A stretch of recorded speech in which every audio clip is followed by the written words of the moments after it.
Bueno, muy buenas noches para quienes están presentes y quienes podrán luego escuchar y ver esta grabación. Queremos comenzar una serie de encuentros, particularmente para prepararnos con quienes van a viajar, quienes van a hacer la peregrinación a los santuarios marianos en el mes de octubre. Y por ese motivo justamente hemos convocado a la doctora Sonia Vargas Andrade, que es docente, entre otras cosas, de Mariología, para que nos pueda presentar a María. Usó una frase de Chiara Lubich, un nominativo de Chiara Lubich: María, humanidad realizada, ¿no? Queremos descubrir esa María que nos va a estar esperando en estos santuarios, que quizás todos la conocemos y nos parece que no hay nada nuevo, pero ¿qué nos dice María hoy, ¿no? Y creo que la doctora Vargas nos puede hacer conocer esa María mujer que vivió en la historia, ¿no? Esta muchacha de Galilea, como decía el flyer, y por eso, porque conocemos de su gran capacidad, la hemos invitado. Digo solo algunas líneas de su extenso currículum. Es doctora en Teología Dogmática por la Universidad de El Salvador, magíster en Teología Dogmática, licenciada en Teología Dogmática, miembro del Grupo de Investigación de Antropología Trinitaria del CELAM, miembro del Grupo de Investigación de Teología Escuela BA, Movimiento de los Focolares Italia. Ha publicado en la revista de Teología de la UCA el artículo El genio femenino de Chiara Lubich, publicación en la revista de Teología del Instituto Universitario Sofía, Italia, las categorías espaciotemporales del abandono de Cristo en la cruz, publicación en la revista Cuestiones Teológicas hacia una teología mística de la donación, editora del libro Antropología Trinitaria para nuestros pueblos, otras muchas publicaciones. Actualmente es directora de la especialidad de posgrado de Teología Pastoral. No lo dije antes, pero es laica consagrada del movimiento de los focolares. Muchísimas gracias por acompañarnos y le dejamos la palabra. No hacía falta que lo digas, Marcela, no nos habíamos dado cuenta. Bueno, estoy muy contenta, muy feliz de estar esta noche con ustedes, compartir un ratito. Ese es para mí un diálogo para poder acercarnos un poco más a María. Tras las huellas de María se llamaba esta conferencia. La voy a dividir en dos partes. Una primera parte donde les quiero introducir a qué punto se encuentran los estudios de María hoy, la Mariología, llamada así, estudio de María.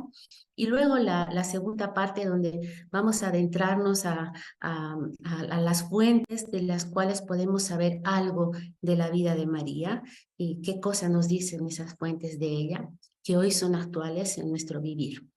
Voy a compartir pantalla y...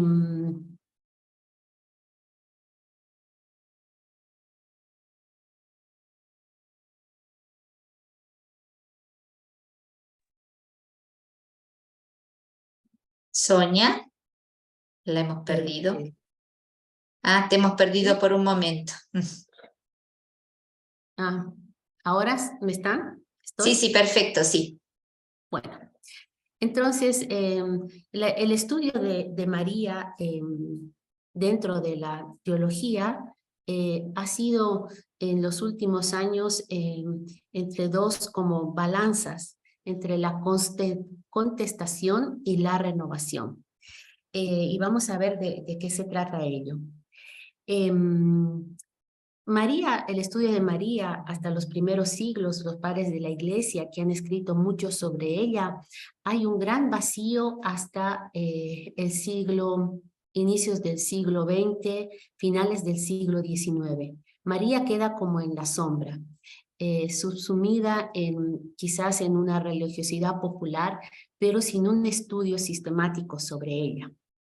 Entonces, tenemos un periodo ascendente donde la figura de María pues toma relieve en nuestra religiosidad popular y en el estudio de la teología, un periodo de contestación que está muy unido al lugar que la mujer hoy ocupa en la sociedad y pues esa visión que se tenía de María, y luego un nuevo enfoque.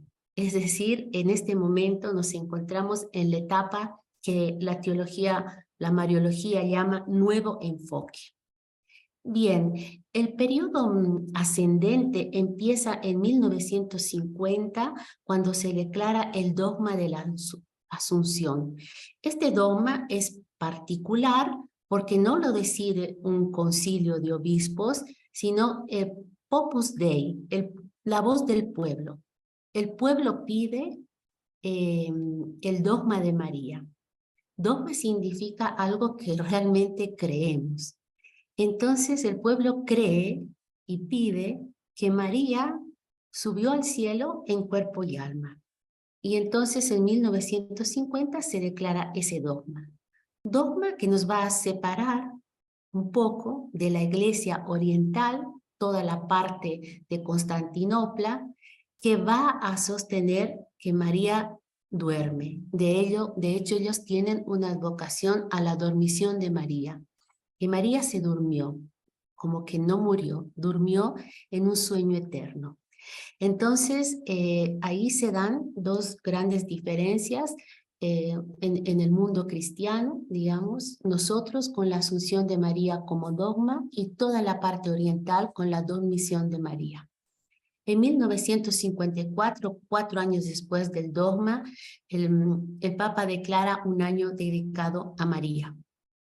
En 1917 está la aparición de Fátima, que ustedes seguramente conocerán y verán, un hecho que marca en la religiosidad popular y marca también algunas características de María. En 1931 empiezan a surgir las sociedades mariológicas, sociedades que se dedican sobre todo al rezo de María, a la devoción de María. Y en 1950 empiezan los congresos llamados marianos. Todo este periodo tiene una figura de María que luego la contestación va a decir una figura de María muy androcéntrica, ¿sí? Y además con un peligro muy sutil que se veía en el estudio de la teología, pues que podríamos seguir a Jesús por María. En cambio, pensábamos que llegábamos por María a Jesús. Bueno, ahora les voy a explicar esta contestación. Surge justo en la época del feminismo. Es la época donde las mujeres también pueden empezar a estudiar teología. Después del Concilio Vaticano II, las mujeres solo podían estudiar ciencias religiosas, no podían ser licenciadas en teología, era una área dedicada a los varones, y cuando se empiezan a titular las primeras teólogas y luego pues magíster y doctoras, se dedican al estudio de María, se dan cuenta que pues en María había una mirada muy androcéntrica, y empiezan un periodo de contestación a una María que era definida como silenciosa, esclava, obediente, además pintada por los artistas como siempre flaquita, de muy buena figura, aunque en la época del arte donde la mujer bella era gordita, también hay algunas Marías más rellenitas, rubia, con ojos claros, como una María que no era la María que queremos conocer. Y con una cierta inclinación a hacer de María como una pequeña diosa femenina, que corría el riesgo del tema de la salvación y de Jesucristo, y de que nosotros somos monoteístas y creemos en un solo Dios, que son 3 personas. Entonces hay un pequeño riesgo sutil, que luego la iglesia y la religiosidad popular sanamente va a ir curando. Entonces es como si por María lográramos llegar a Jesús, que si bien es así, había un gran desequilibrio o había una separación, como si María fuera una realidad y Jesús fuera otra.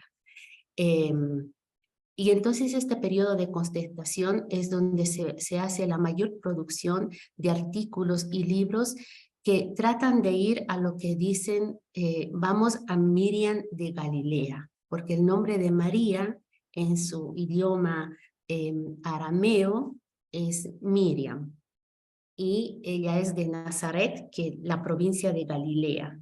Entonces, las mujeres teólogas dicen es necesario conocer a María de Galilea. Entonces, esa María de Galilea, que la imaginamos muy joven, de cabello negro, de ojos oscuros y por cierto, muy pobre, ya lo veremos en la segunda parte. Después de este periodo de gran contestación, empieza a surgir una teología y una mariología equilibrada, donde empezamos a descubrir los rasgos verdaderos femeninos de María y también su belleza como discípula de Jesús, no solo madre, sino también discípula. Entonces, hoy, no sé si hasta acá tienen alguna pregunta o dejamos las preguntas al final. Entonces, hoy en día nos encontramos en este periodo del estudio de María, donde queremos ir a ella misma, a Miriam de Galilea. Y vamos a ver en esta parte cómo la teología femenina, no feminista, sino femenina, ve en María el modelo de la discípula o del discípulo de Jesús. Y vamos a ver por qué características y cómo. Entonces, ahora les voy a presentar la segunda diapositiva. Bien.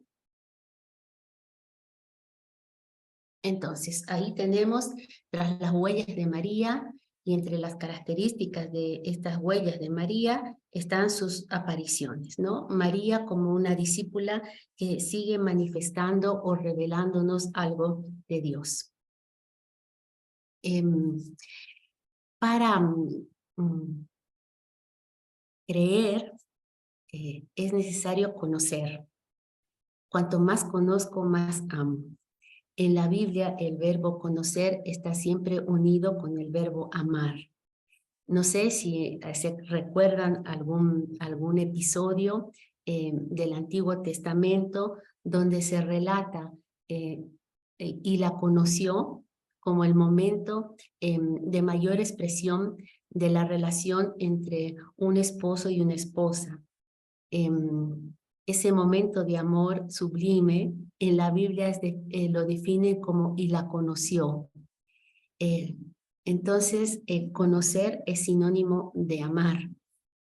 Y muchas veces en la Biblia se utiliza esa expresión para referirse a la relación sexual entre esposos, y se conocieron y la conoció. Y es muy bello poder hacer una analogía de que nosotros también cuando conocemos podemos amar mejor. Entonces, el fin de esta conversación es poder conocer un poco más a María para amarla más en sus apariciones y sobre todo en su vida real. Bien, auténtica discípula de Jesús es el tema, y yo creo que es el itinerario que todo cristiano de alguna manera está llamado a vivir. Voy a presentar un camino, ¿sí? Porque el discípulo es aquel que está en camino, que camina, caminante, uomo viaggiatore, decían los padres de la iglesia, el hombre que viaja en su historia. Voy a presentar un poquito el contexto histórico de María, qué sabemos de ella en los evangelios, qué nos dice Mateo y Lucas, que son los que más se van a detener a relatarnos algo de María, y qué nos dice sobre todo Lucas, que es el que va a dedicar más tiempo a María. Bien, Elizabeth Johnson, que es una teóloga feminista, norteamericana, va a escribir el libro Verdadera Hermana Nuestra, y en ese libro nos va a decir una gran verdad. Nos va a decir que la escritura, el Nuevo Testamento, no tenía la intención de darnos datos históricos de María, sino más bien datos de que ese Mesías, Kyrios, Señor, que habían visto en Galilea, era el Mesías, el Hijo de Dios. Y esa es la finalidad que tienen los evangelios. Por lo tanto, ella dice que para conocer algo de María tenemos que hacer mano de la antropología, cultural, del estudio de las ruinas, de la sociología de la época, de la historia. Entonces ella hace un estudio detenido de la época de María y nos va a decir que Galilea era una de las zonas más pobres de Palestina, cuya capital era, o uno de sus pueblitos era Nazaret, y cuya capital era Jerusalén. En Nazaret era la gente muy, muy pobre, muy sencilla, vivían en casas como muy precarias, como en el centro tenían un pozo de agua, se cultivaba mucho, era una zona que se sembraba mucho. Quizás por eso, dice ella, Jesús va a hablar tanto en sus parábolas de la tierra, de la siembra, como veremos ahora. Se cuidaba ovejas, en fin, se llevaba los cántaros de agua al pozo. En definitiva, nos va a decir que María, si la pensamos históricamente, la tenemos que pensar en un pueblito marginal y muy, muy pobre. María sabía hablar su dialecto, que era arameo, no sabía hablar las lenguas importantes de la época que era el griego, que hablaban las personas ilustres, no lo sabía. Ella habló solo en arameo, por lo tanto hoy en día podríamos decir que era una persona marginal con un idioma original de su cultura. Eso ya nos puede decir mucho de María. Bien, en el Nuevo Testamento, ¿qué datos encontramos sobre María?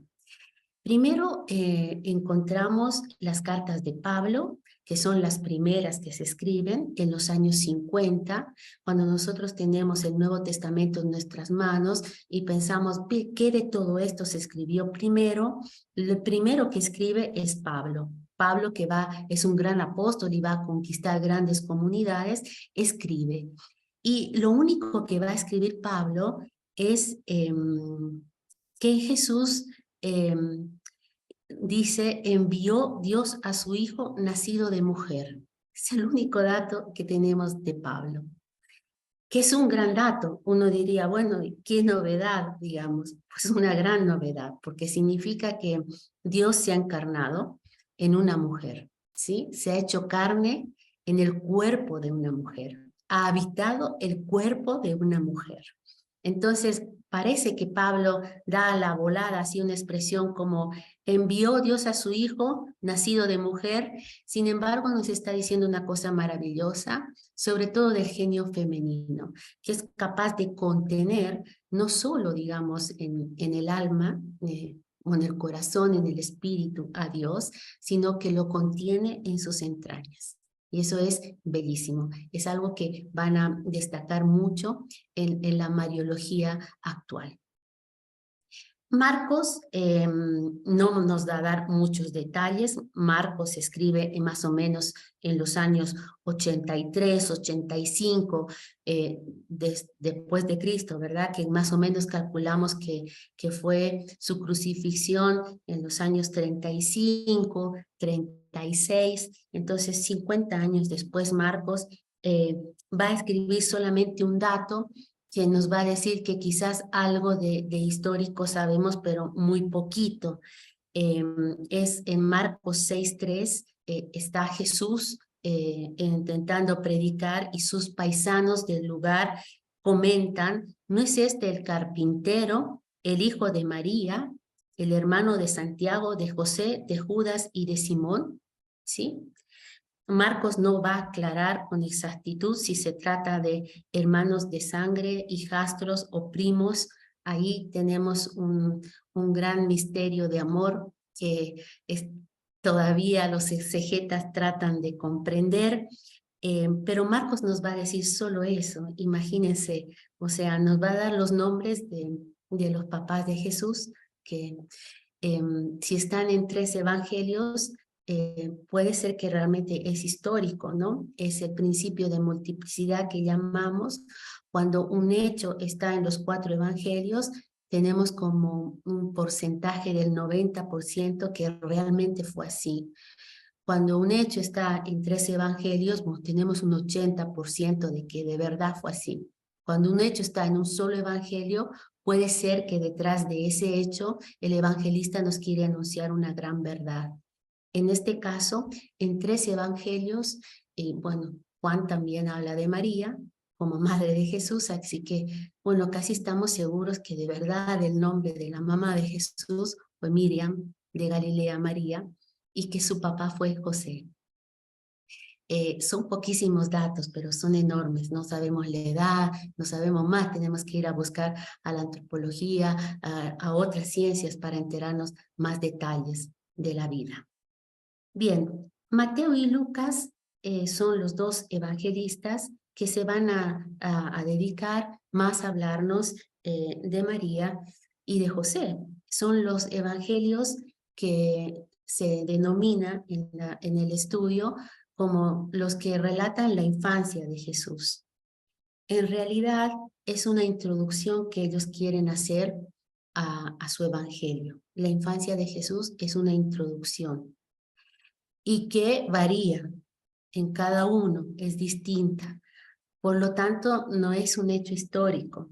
Los evangelios nos quieren decir que Jesús era el Hijo de Dios, el Mesías, que la promesa del Antiguo Testamento se cumple.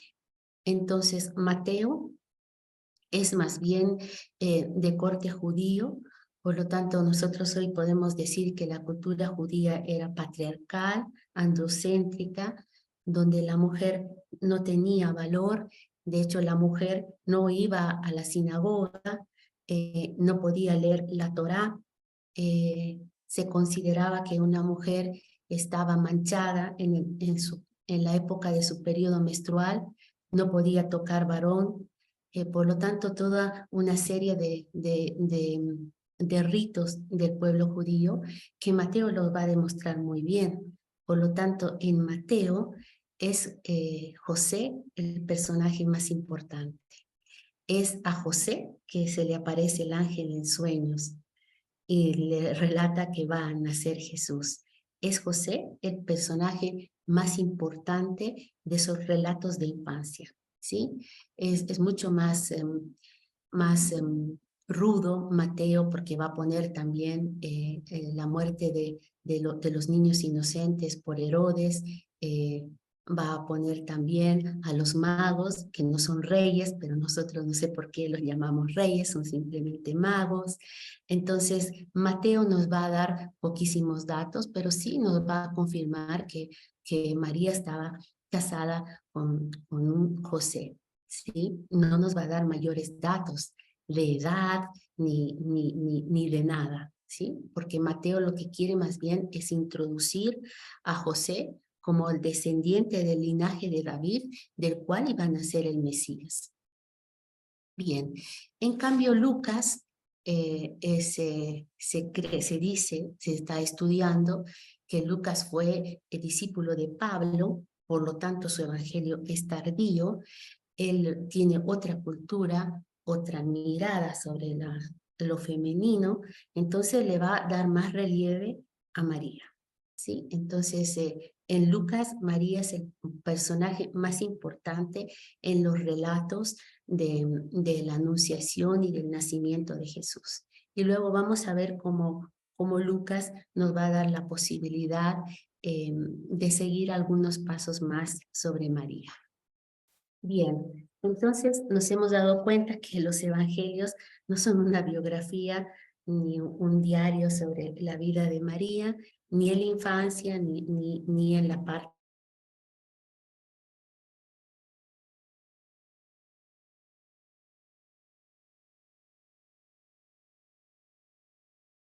Sonia. Lo que los evangelios nos quieren dar a conocer es a Jesús, al Mesías. Bien, entonces vamos a ver las diferencias entre los relatos de Mateo y de Lucas. Mateo es un tipo midrash, ¿sí? El midrash es una forma literaria del pueblo judío que comenta la Torá. Por lo tanto, Mateo siempre, antes de decirnos algo, va a decir algo de las escrituras, algo de la Torá. Por eso va a poner la descendencia. En Mateo vamos a encontrar la descendencia de Jesús hasta que desciende a José. Pero vamos a encontrar un relato importante. En Mateo hay 4 mujeres que tienen anuncios de matrimonio o que son mamás no de manera normal o por un hecho de fe, como puede ser Sara, o porque tardíamente son mamás. Nos va a colocar 4 mujeres ahí para que María no suene tan mal en su anunciación tan extraordinaria, ¿sí? El personaje principal es José. José ve las revelaciones por sueños. En Lucas, el fondo del relato es más sereno, el personaje es María y además nos va a poner 2 vidas paralelas, la de San Juan Bautista y la de Jesús. Ya les explicaré esto más adelante.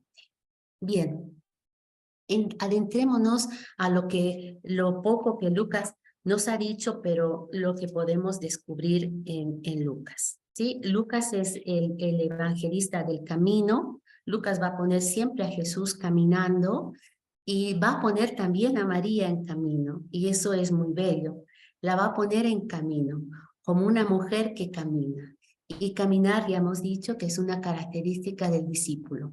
Pues el homo viajatur, el hombre que viaja, es el que viaja en la historia siguiendo un designio de amor que es el de Dios.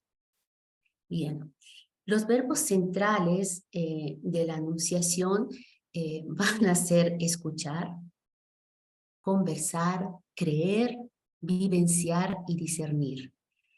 No les voy a leer ahora el relato de la anunciación, pero sí es importante saber por los datos que nos da la antropología que la mujer judía tomaba matrimonio más o menos entre los 14 y los 15 años. Por lo tanto, cuando nosotros decimos que María era muy joven, cuando tuvo a Jesús, puede ser que estemos realmente en lo cierto, porque era la tradición del pueblo. Entonces, calculamos que María más o menos tendría esa edad, también ella 15, 16 años, cuando siente esa presencia que Lucas lo va a poner en un ángel y Mateo en un sueño, pero acá Lucas va a usar un ángel, como un relato clásico de un anuncio, ¿sí? Entonces, lo que va a hacer primero María es escuchar, y es la primera actitud de todo discípulo. Dice, ¿quién va a seguir a Jesús en su camino? Lo primero que hace es escuchar. ¿Qué me dice? ¿Qué quiere de mí? ¿Qué espera de mí? Es escuchar esa voz interior. Entonces, imaginamos que también María fue muy aguda en el escuchar, por lo que iba a escuchar era muy complejo. No era muy sencillo. Va a conversar.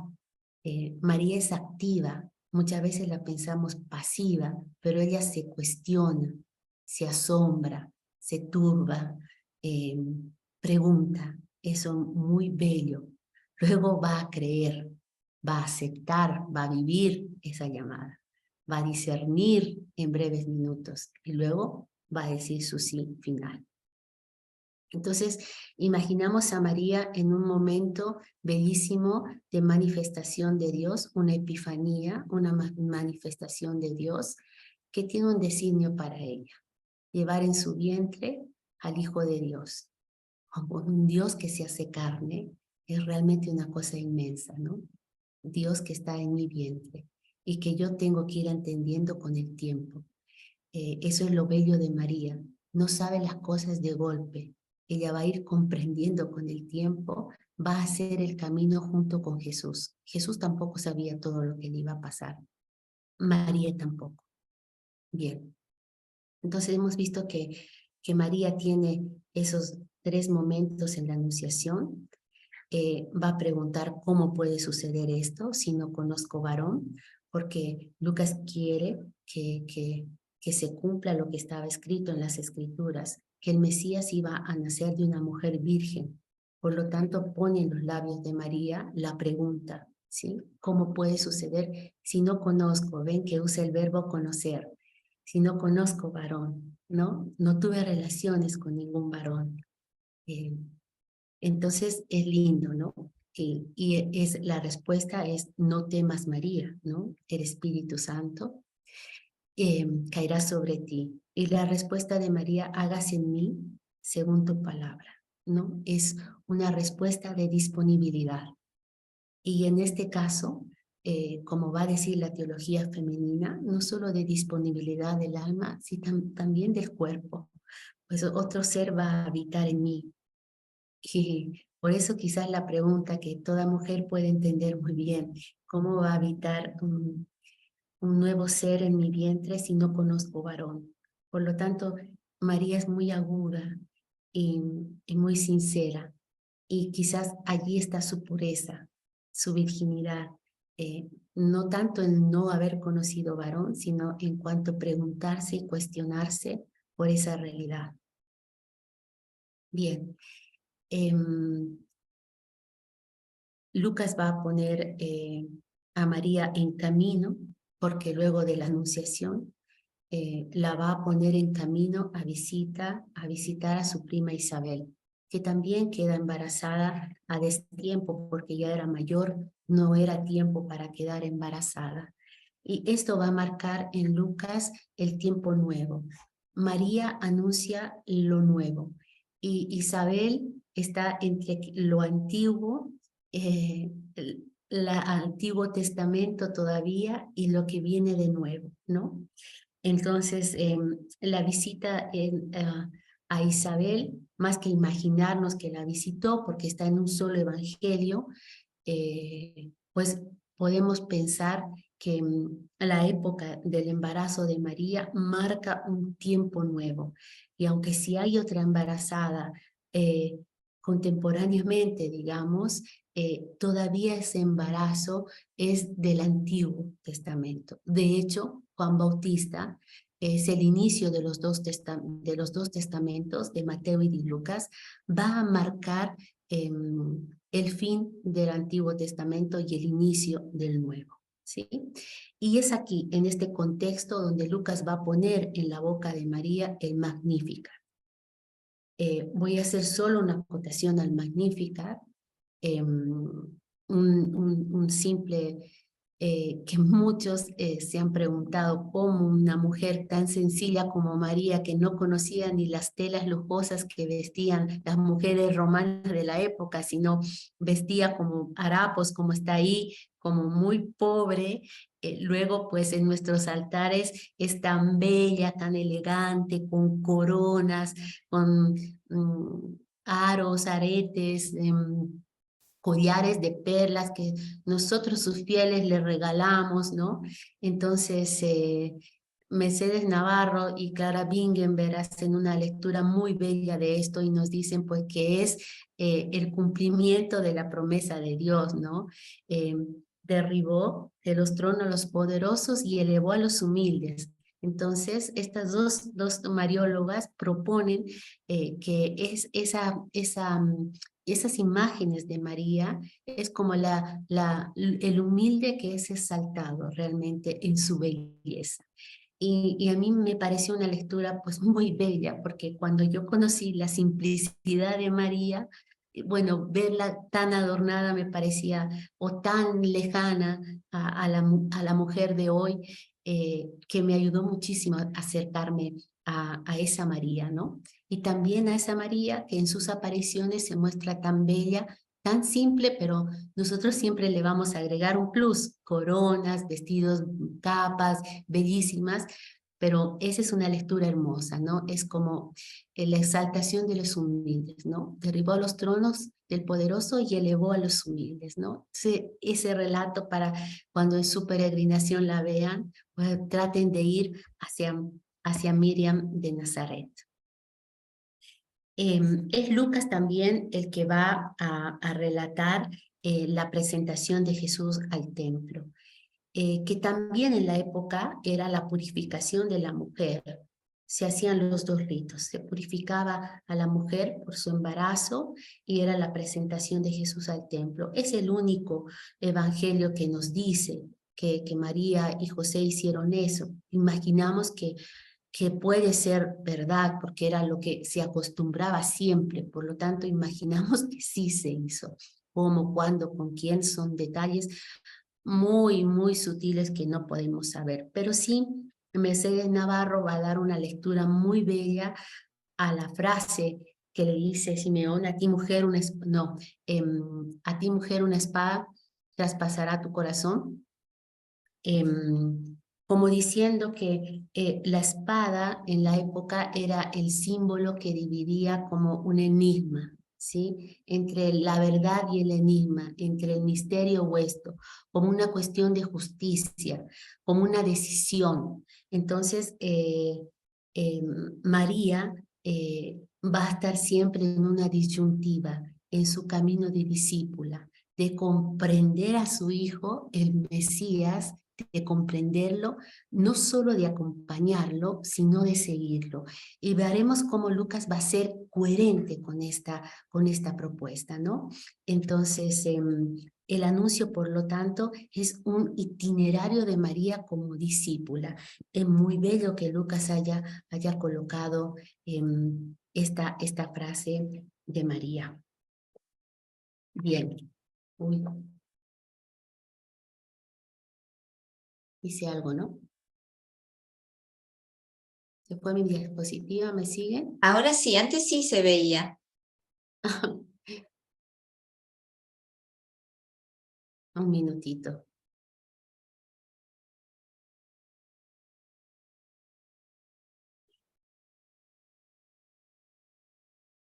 Ahí, bien.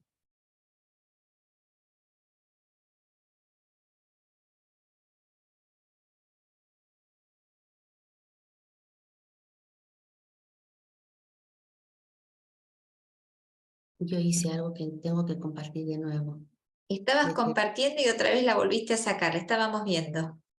Sí, porque se me trabó. Ah, La ok. espada, la espada, a ti mujer una espada. La espada se trabó, que tengo que empezar con la diapositiva de nuevo, me parece ahí.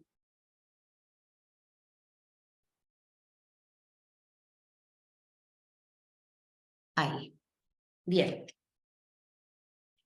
En un cuarto momento va a aparecer María en el Evangelio de Lucas en un contexto que es bellísimo, bellísimo.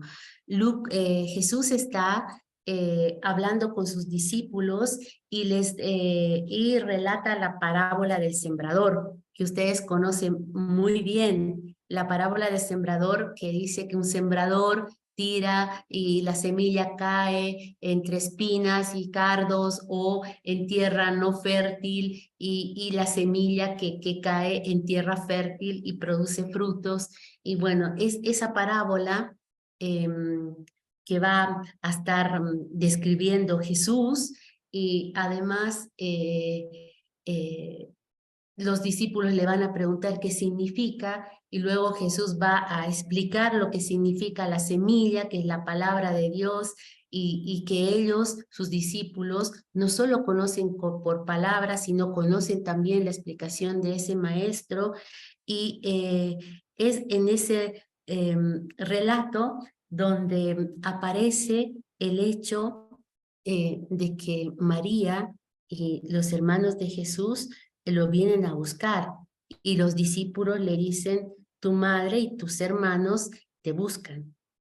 Y Jesús responde maravillosamente: mi madre y mis hermanos son los que viven la palabra y la ponen en práctica.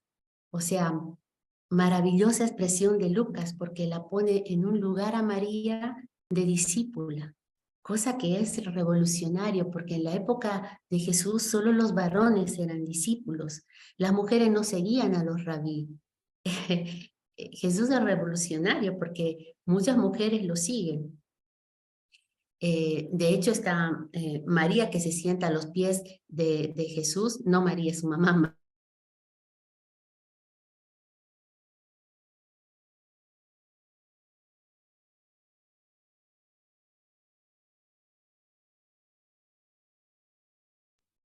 Sonia, María, sí. te perdimos Sí. un momento. Dijiste no María su mamá y ahí te perdimos. Bueno, entonces, no María su mamá. Que se sentó a sus pies, María se sentó a sus pies y dijiste no María se María su sentó, mamá. no María su mamá, sino la hermana de Lázaro. Pues no quieren demostrar el evangelista que también mujeres seguían a Jesús, porque en la época de Jesús solo los varones se sentaban alrededor del maestro, del rabí. Por lo tanto, que Jesús haya dicho, mi madre y mis hermanos son los que viven la palabra y la ponen en práctica, es decir, mi madre es mi discípula, que yo creo que el mayor regalo que María pudo haber recibido de Jesús, si lo recibió, porque es discípula, no solo su madre, sino discípula, lo sigue, cree en el reino, cree que Dios es su hijo, es el Mesías, aunque él había recibido el anuncio, pero cree y lo sigue. Y eso es muy bello, y eso solo lo encontramos en el Evangelio de Lucas. Otro momento bellísimo, y ya me estoy acercando al final del Evangelio de Lucas, es cuando la mujer que sangraba toca el manto de Jesús y le grita, dichosos los senos, el vientre que te contuvo y los senos que te amamantaron. Y está en Lucas 27:8, y la mujer grita, dichoso el seno que te llevó y los pechos que te amamantaron. Y Jesús responde, más bien dichosos son los que escuchan la palabra y la guardan. La guardan está traducido guardar, pero también es como custodiar, es como interpelar, es como discernir en el griego, porque Lucas va a escribir su evangelio en griego. Entonces, es muy bello como Jesús le dice algo bello a su mamá en las palabras de Lucas, ¿no? Dichosa porque ella vive, es discípula, ¿sí? Como diciendo, es muy grande que haya aceptado que yo esté en su vientre y que nazca de ella, pero cuánto más bello es que ella me siguió y es mi discípula, ¿no? Entonces, como parte final, pero no quiero terminar en dolor, sino en alegría. No quiero no nombrar esta exclusividad del Evangelio de Juan, que es el único evangelista que va a poner a María en los pies de la cruz. Y quiero decirles algo que a mí me ha ayudado quizás a quererla mucho más a María, que estudiando la situación de la mujer en la época de María para poder conocerla mejor. Los datos de la historia dicen que en las crucifixiones de la época, delante estaban los soldados romanos, luego venía el pueblo de Dios que eran hombres, varones, y al final de la multitud estaban los niños y las mujeres. Entonces, Mercedes Navarro Puerta se pregunta si María estaba realmente adelante o atrás, al final. Y si la respuesta fuera al final, a mí me pareció grandioso porque fue más grande su dolor, que no podía estar ni siquiera cerca. Me pareció más bello el significado actual, digamos. No sabemos en realidad con precisión. Los datos nos dirían que no, porque está en un solo evangelio, pero quizás es bello pensar que estaba atrás siendo fiel, ¿no? Y quiero terminar este itinerario de María, porque un discípulo siempre va a tener un momento de dolor o diferentes momentos de dolores en la vida, pues que nos van a hacer ver a encontrar esa fortaleza de María. No solo en la Anunciación, que acepta una locura de amor, sino también en la parte final, ¿no? Y Lucas también va a poner a María en Pentecostés, junto con los discípulos, en la aparición del Espíritu Santo. Por lo tanto, muchos hablan de la relación de María con el Espíritu Santo, porque el Espíritu está al inicio de la Anunciación y el Espíritu Santo está al final también en Pentecostés.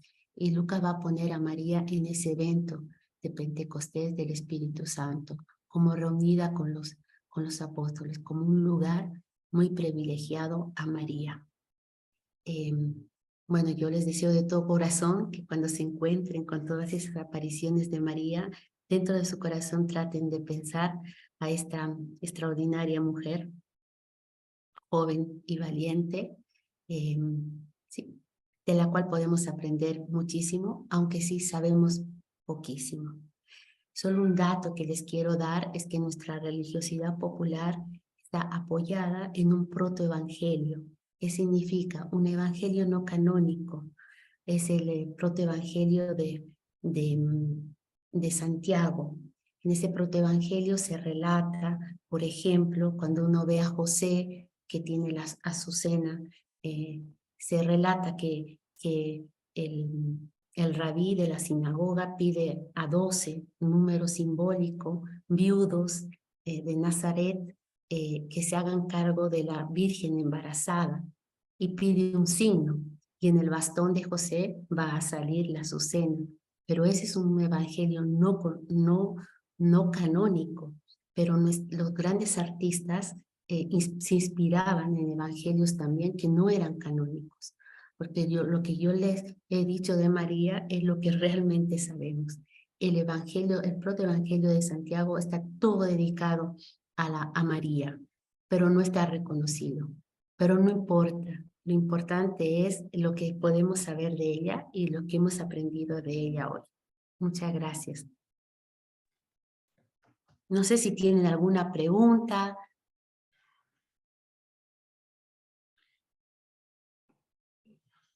La verdad que maravilloso, Sonia.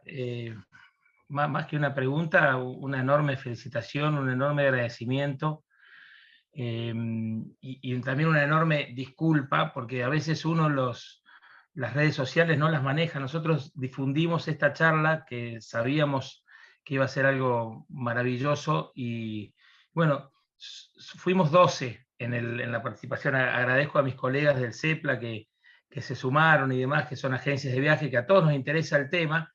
Pero bueno, la realidad es que a veces las obligaciones nos juegan en contra, pero recordemos que fue con 12 los que se empezó todo este lío maravilloso de nuestra vida de la fe, ¿no? Y a mí se me ocurría que realmente es tan hermoso todo lo que vos contaste, tan lindo, que te digo que yo pensaba que esto es material para un retiro, ¿viste? O sea, material para estar 3 días, ¿viste? Entonces, si vos nos autorizás a usar este precioso material que está grabado de parte de Marcela, para poder segmentarlo y poder presentarlo a nuestros peregrinos cuando vayamos conformando el grupo, por partes, porque yo creo que se puede ir desmenuzando en distintos momentos, ¿no? Entonces, yo reitero mis mayores disculpas y mi dolor por no saber nuestros hermanos aprovechar estos momentos de gracia, porque realmente fue un momento de gracia. Pero bueno, con tu autorización vamos a tratar de ser multiplicadores de este hermoso anuncio, porque eso fue, ¿no? Fue el anuncio de la buena noticia en María, ¿no? Así que gracias, Sonia, y gracias a todos los 12 discípulos que tuvimos acá.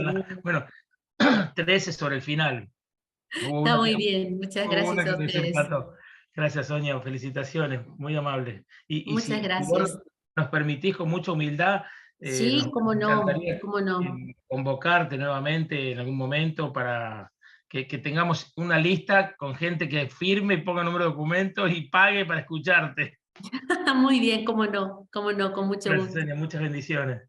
A mí me parecía, en base a esto que vos decías, Javier, de que poder fragmentarlo y verlo, porque obvio que a mí realmente fue tan rico que me venían muchas cosas, ¿no? Cuando capaz que en algún momento hubiera tenido que interrumpir y preguntar o hacer una acotación, y quizás podemos, si va bien, reescucharlo y en algún momento quizás como decirle, bueno, ahora de acuerdo a esto que reescuchamos, podemos profundizar esto, podemos profundizar lo otro.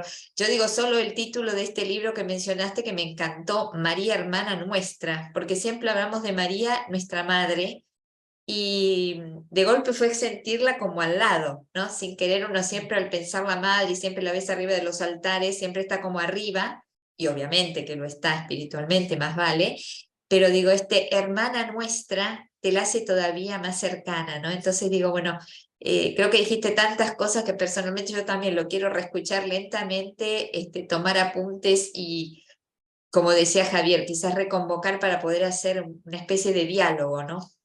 ¿Cómo no? ¿Cómo no? Con mucho gusto. El libro es María, verdadera hermana nuestra. Qué hermoso. Gracias. Gracias a Patricia que se conectó, que le estoy viendo. Pati, compañera del cole. Gracias, Patricia. Bueno, muchísimas gracias a todos. Gracias particularmente, Sonia, y nuestra oración por vos y por lo que haces, por tu vocación consagrada, dedicada, por tu vocación mariana, que realmente es un regalo para nosotros y para la iglesia toda. Sí. Dios te bendiga, te devuelva el 100 por 1 y a ustedes, bueno, los vamos a convocar nuevamente cuando hagamos el fragmento con Marcela para poder profundizar todo esto. Y bueno, como hicieron los 12, conviértanse en discípulos y propagadores de la buena noticia, porque nosotros queremos vivir esto en los lugares santos, en los lugares marianos, a partir del 13 de octubre, donde vamos a realizar la peregrinación a los santuarios marianos de la mano de Monseñor Frasia. Así Qué que bueno, hermoso. están todos invitados, sí, sí, realmente va a ser hermoso y creo que con esta ayuda tuya va a ser bastante más linda la preparación para poder encontrarnos con esos lugares de tanta gracia y de tanto misterio mariano, ¿no? Con esta María que nos trajiste chica, joven, quizás con una imagen nueva, ¿no? Con esta María Sí. tan novedosa como vos decías, ¿no? Que tan poco conocemos, ¿no? Y bueno, y que reconozco que así es, ¿no? Así que bueno, muchísimas gracias a todos, muchas bendiciones. No sé si todos tienen nuestros contactos, seguramente. Le enviaremos el programa nuevo y los flyers para que podamos ir difundiendo y convertirnos realmente en misioneros, porque realmente yo creo que estos lugares, acabamos de tener la experiencia de 2 peregrinaciones, una como señor Malfa y otro con el padre Mario, que en total creo que fueron como 70 personas, un grupo importante, 30 y tantas en una, casi 40 en una y 30 y 20, sí, 20 y pico, 30 en otra. Y todos volvieron con... Perdón, discúlpame Javier, porque Sonia está diciendo que nos deja porque tiene que ir a dar clases. Perdón, tengo clases. Los dejo. Perdón. Mil Bueno, simplemente gracias. contarles esto, que queremos que Sí. vivan esta gracia. Mil gracias, Sonia, mil perdones. No, Parecí que siguen teníamos... conversando nomás. Yo me voy a mi clase. Les mando un abrazo grande y les deseo un Que hermoso Dios te bendiga. peregrinaje. Gracias, Sonia, gracias. Marce, ¿de dónde es Sonia con su acento? Bolivia, La Paz. Bolivia La Paz. Y el chico que estaba con ella era un alumno. Qué lindo. Bueno, no, les decía esto de que realmente fue preciosa la experiencia. Bueno, ahí Marcela con toda su tecnología, ahí está el flyer de la peregrinación con la nueva fecha. Y bueno, si nos podemos en este sentido convertir en misioneros, invitar también a nuestros amigos, nuestros colegas del CEPLA. Va a ser una peregrinación que vamos a tener peregrinos de distintos países de América Latina y queremos, bueno, que sea algo realmente hermanado con otras realidades, con otros tiempos, con otras culturas. Así que bueno, muchísimas gracias a todos, muchas bendiciones. Gracias, Marcelita. Gracias a vos, buenas noches. Buenas noches a todos.